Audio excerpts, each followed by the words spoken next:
Hello आंनि भिउवार्स नोंथांमोनखौ आंनि गोदान मोनसे भिडिअआव बरायहरग्रोनाय थाबाय। स' दिनै मोनसे मोजां टपिक लानानै फैलायबाय नोंसोरनि सिगाङाव बड'लेण्ड पिक मिशन। बे मेलखौ डिमाकुसि उदालगुरि डिस्ट्रिक्टनि डिमाकुसि जायगायाव लानाय जादोंमोन। स' नोंथांमोना नायलांदो।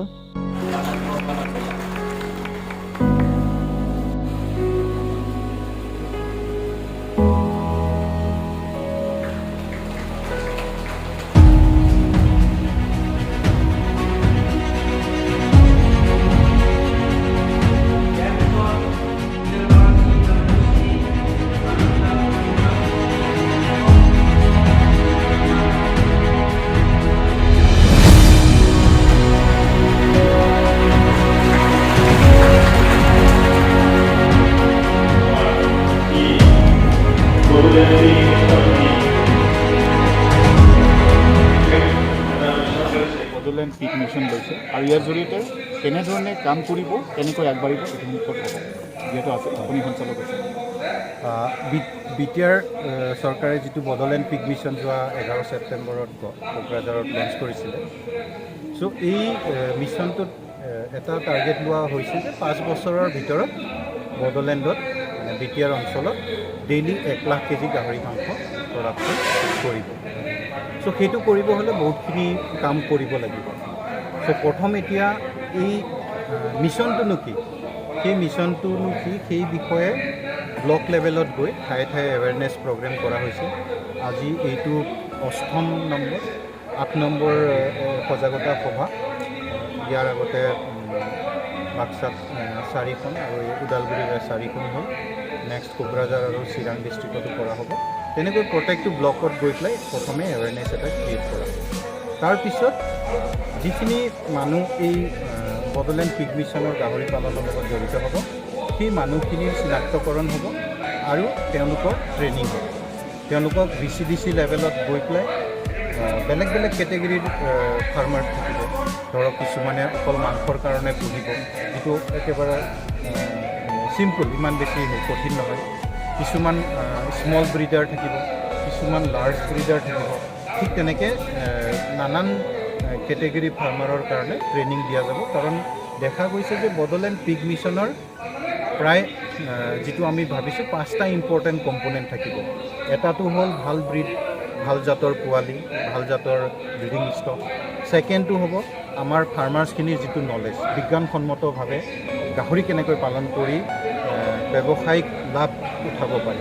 কাৰণ আমাৰ মানুহে যদিও ট্ৰেডিশ্যনেলি গাহৰিটো যুগ যুগ ধৰি কৰি আহিছে, কিন্তু বিজ্ঞানসন্মত যিটো নলেজৰ দৰকাৰ সেই নলেজটোৰ আমি দেখিছোঁ যে যথেষ্টখিনি গেপ আছে। চ' সেই গেপখিনি ফুলফিল কৰিবৰ কাৰণে ট্ৰেইনিঙৰ প্ৰয়োজন হ'ব। চ' সেই চাইণ্টিফিক পিক ডেয়াৰিঙৰ ওপৰত ট্ৰেইনিং দিয়া হ'ব যিখিনি ফাৰ্মাৰ জড়িত হ'ব। থাৰ্ড কম্পনেণ্টটো হ'ল আপোনাৰ দানা। কাৰণ কমাৰ্চিয়েলি কৰিব হ'লে আপুনি এইটো পিগাৰীটোক আপোনালোকে ব্ৰইলাৰ ইণ্ডাষ্ট্ৰীৰ লগত মানে কম্পেয়াৰ কৰিব পাৰে। কাৰণ দুইটা মাংসৰ কাৰণে পোহা হয় বেছিভাগ। ব্ৰইলাৰটো যদিও কণীৰ কাৰণেও পোহে, কিন্তু মেইনলি মাংসৰ কাৰণে পোহা হয়। চ' চাওক, লোকেল মুৰ্গীৰ দানা নোহোৱাকৈ পুহিব পাৰি আৰু লোকেল মুৰ্গী এটাক যিমান কিনা দানা খোৱালেও ডাঙৰ নহয়। ঠিক তেনেকৈ কমাৰ্চিয়েল পিগাৰীটো কম্পাউণ্ড ফিড যিটো কয়, যিটো মানে কমাৰ্চিয়েল ফিড, তাৰ এটা ইম্পৰ্টেণ্ট ৰোল আছে।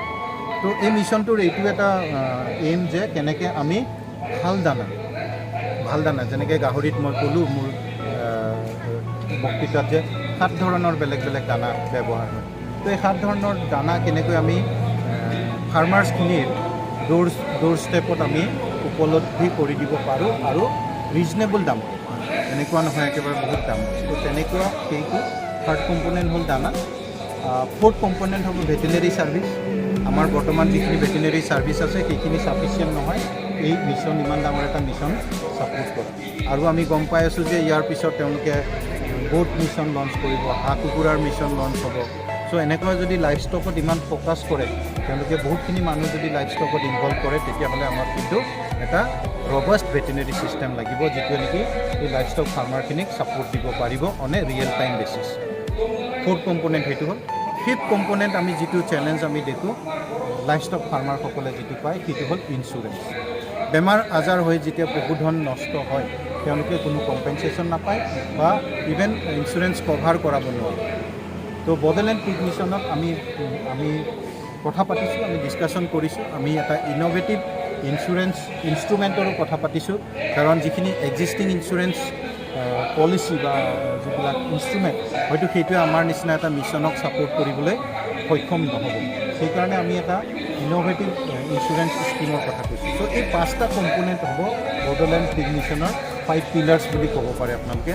আৰু এই ইয়াতে আগবাঢ়িম। ইয়াৰ লগতে আপোনালোকে যদি সোধে যে কিমান মানুহ ইয়াতে সংস্থাপন হ'ব, জড়িত হ'ব, আমি যিটো এষ্টিমেট কৰিছোঁ সেইমতে 30,000 গাহৰি পালক ডাইৰেক্টলি ইয়াতে ইনভলভ হৈ থাকিব। আৰু তাৰ বাহিৰেও প্ৰায় 25,000 পৰা 30,000 মানুহ মাকৈ খেতি কৰা, ধান খেতি কৰা, কাৰণ আমাক মাকৈ বহুত লাগিব। গাহৰিৰ দানাত 60 পৰা 70% যিটো হয় গাহৰি দানাৰ ৰ মেটেৰিয়েল হিচাপে মাকৈটো ব্যৱহাৰ হয় মেজটো। গতিকে অলৰেডি এগ্ৰিকালচাৰ ডিপাৰ্টমেণ্টে বহুত হাজাৰ হেক্টৰ মাকৈ খেতি কৰাৰ প্লানিং লৈছে। তো প্ৰায় 25,000 পৰা 30,000 মানুহ মাকৈ খেতিত ইনভলভ হ'ব। আৰু তাৰ লগতে আমি ভাবোঁ যে 5,000 মান আমাৰ শিক্ষিত যুৱক যুৱতী নানান ধৰণৰ কামত তেওঁলোকে ছেল্ফ এমপ্লয়ড মানে নিজে স্বাৱলম্বী হ'বলৈ পাৰিব। লগতে যিসকলৰ ফাৰ্ম ডাঙৰ হ'ব তেওঁলোকে নিজৰ ফাৰ্মত আৰু মানুহকো ইনভলভ কৰিব। তেওঁলোকে মানে জব ক্ৰিয়েট কৰিব তেওঁলোকৰ নিজৰ ঠাইত। কোনোবাই 2জন মানুহৰ কাৰণে কৰিব, কোনোবাই 4জনৰ কাৰণে কৰিব, কোনোবাই 10জনৰ কাৰণে কৰিব। এনেকৈও কিছুমান জব ক্ৰিয়েট হয়। তো মই ভাবোঁ ই এটা মানে পিগ মিছনটো বহুতে মানে গাহৰিটো এনেও মানে অকণমান ভাৰতত বিশেষকৈ উপলুঙা কৰা নিচিনা মই যিটো ভাবোঁ। কাৰণ ভাৰতত গাহৰি ছেক্টৰটো গ্ৰ' নকৰাৰ কাৰণটোৱে সেইটো যে আমাৰ ইয়াত ছ'চিয়েল টেবু আছে, ৰিলিজিয়াছ টেবু আছে, যাৰ কাৰণে গাহৰিটোক এটা হীন মনোভাৱেৰে চোৱা যায়।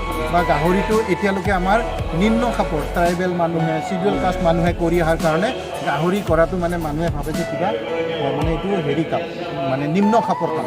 কিন্তু সেইসকল মানুহক মই কওঁ আপোনালোকে অকণমান ইউৰোপৰ পিগাৰীটো চাওক, আপোনালোকে অকণমান আমেৰিকাৰ পিগাৰীটো চাওক। যেতিয়া US চাইনাৰ ইণ্টাৰনেশ্যনেল ৰিলেশ্যনত এফেক্ট হয়, চাইনাই কয় যে আমি আমেৰিকাৰ পৰা গাহৰি আনি খোৱা বন্ধ কৰি দিম, সেইদিনা আমেৰিকাই 2টা ষ্টেপ পিছুৱাই যায়। ঠিক তেনেকৈ স্পেইনৰ নিচিনা এখন সৰু দেশ য'ত নেকি পপুলেশ্যন প্ৰায় 1.5 মিলিয়ন মানুহ, তাত তেওঁলোকৰ GDPত 7.5 বিলিয়ন ইউৰো অকল পিগাৰী ছেক্টৰটোৱে কণ্ট্ৰিবিউট কৰে। তো আজিও যদি আপোনালোকে চাই নৰ্থ ইষ্টৰ গাহৰি মাৰ্কেটখন নাই বুলি ক'লেও 10,000 কোটি টকাৰ মাৰ্কেট। আল্টিমেটলি মানি, যদি আমি ইকনমিক আপলিফমেণ্টৰ কথা কওঁ, ডেভেলপমেণ্টৰ কথা কওঁ, মানি চাৰ্কুলেশ্যন মেটাৰ্ছ। যেতিয়া পিগ মিছন হ'ব আমাৰ গাঁৱে গাঁৱে, যেতিয়া যিখন গাঁৱত এনুৱেলি মাত্ৰ 20 লাখ টকাৰ ট্ৰেঞ্জেকশ্যন হৈছিল, 50 লাখ টকাৰ ট্ৰেঞ্জেকশ্যন হৈছিল, তাত যেতিয়া 5 কোটি টকাৰ ট্ৰেঞ্জেকশ্যন হ'ব, অট'মেটিকেলি মানুহৰ লিভিং কণ্ডিশ্যন আগবাঢ়ি যাব। মানুহে নিজৰ ল'ৰা ছোৱালীক বেছি ভাল স্কুলত পঢ়াব, বেছি তেওঁলোকে ভাল খাদ্য খাব, মানুহৰ ওচৰত ডিছপ'জেবল ইনকাম বাঢ়ি যাব। Money circulation matters in any capitalist economy, and pig mission will play a very vital role in changing the economic scenario of BTR. And I think this is just the beginning of an economic revolution in BTR. This is the first step. Thank you. ধন্যবাদ।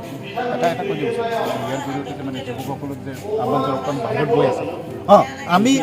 আমাৰ বহুত যুৱক, এতিয়া মই 2018 চনত কৰ্ণাটকাত গৈছিলোঁ। হাদিয়ালা বুলি ঠাই এডোখৰ আছে, সৰু তেহচিল হেডকোৱাৰ্টাৰ আপোনালোকৰ ডিমাকুছিৰ নিচিনা। তাত মই যেতিয়া ফাৰ্ম এখন চাব গৈছিলোঁ, গাহৰি ফাৰ্ম, বেংগালোৰৰ পৰা মই 4খন বাছ সলনি কৰি গৈ পাইছোঁ সেই ঠাইটোত। 4খন বাছ, সৰু ঠাই এটা।